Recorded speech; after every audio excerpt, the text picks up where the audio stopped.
Hello, bonjour à tous, bienvenue dans cette capsule. Euh, je suis un peu intimidée en fait, je vais tout vous dire, je suis un peu intimidée. Pourquoi? Parce que c'est nouveau pour moi, ce que les filles de la Symphonie des Sens, en fait, Valérie et Cassandra m'ont demandé de faire. Alors forcément, pour cette première capsule, bah, il y a un peu d'appréhension, donc je vais déjà vous poser tout ça ici avec vous, comme ça en fait après ça va enlever la pression. Euh, j'ai décidé en fait de démarrer avec vous en vous parlant de c'est quoi un bon thérapeute. Donc je vous ferai en fait quelques capsules autour de cette thématique de d'être un bon thérapeute, ou en tout cas c'est quoi le bon thérapeute en tout cas, parce que j'ai envie de dire il n'y a tellement pas de réponse en fait. Euh, Être un bon thérapeute pour moi en tout cas ça va vraiment euh, être en phase avec qui je suis. Alors pour vous partager en fait sur cette thématique du bon thérapeute, je vais y aller un peu, comment dire, je vais pas y aller avec le dos de la cuillère, c'est ça qu'on dit. J'ai envie de prendre un premier thématique qui est la thématique en fait de est-ce que j'ai le droit de faire un hug à mes clients? Mais avant ça, j'ai quand même envie de remonter à c'est quoi un bon thérapeute?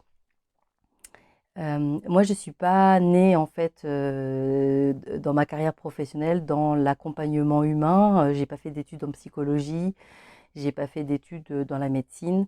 J'ai travaillé en tant qu'assistante de direction toute ma carrière. Mais malgré tout, en fait, tout au long de ce que j'ai réalisé dans mes missions, il y avait déjà un côté vraiment être au service de l'autre. Donc je crois qu'en tout cas, euh, pour moi, les personnes qui accompagnent les autres à se sentir mieux, en harmonie, en joie, voilà, libérées, comme vous voulez. En tout cas, il y a pour moi comment dire, un vrai côté humain, un vrai côté social en tout cas, qui fait qu'on est là pour l'autre.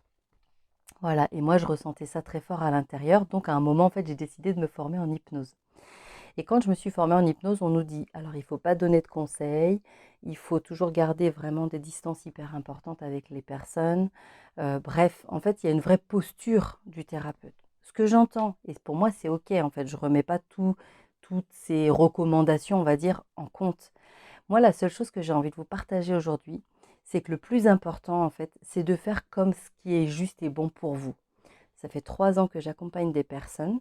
Alors c'est sûr, je ne propose pas de faire un hug à toutes les personnes qui viennent me voir. Pourquoi? Parce que je pense qu'il y a des personnes qui ne seraient pas prêtes, des personnes que peut-être ça pourrait choquer. Mais parfois, et encore pas plus tard qu'hier, une jeune fille est venue.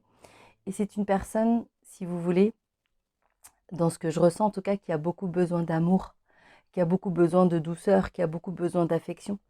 Et qu'est-ce que ça va...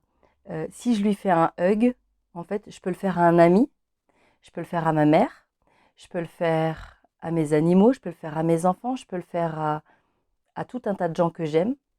Mais parce que là, je suis dans la relation client-thérapeute, alors je ne peux pas faire de câlin. Ben si. En tout cas, moi, j'ai décidé de faire des câlins à toutes les personnes. En fait, je propose et la personne peut me dire, oh non, par exemple, si elle me dit non, je ne le sens pas, alors du coup, je ne le fais pas. Mais quand la personne est OK, alors je fais un câlin. Et je peux vous dire que la personne, hier matin, enfin, hier après-midi, la jeune fille, eh bien, elle a pleuré en fait. Je la prends dans mes bras, je lui donne tellement un gros shoot d'amour qu'elle en pleure en fait.